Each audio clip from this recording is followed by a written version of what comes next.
lahat ng wish ko sa buong Pilipinas, sana may managot.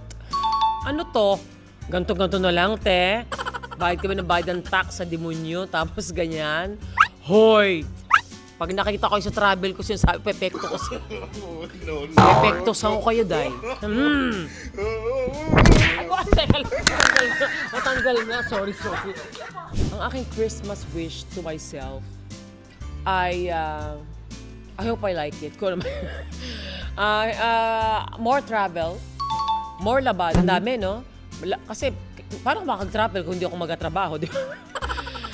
More labada, and of course, ang pinaka-importante, health is wealth. Sana kayanin ko pa next year yung mga pinagagawa ko the past few years. So, magandang health sa akin. Yun lang.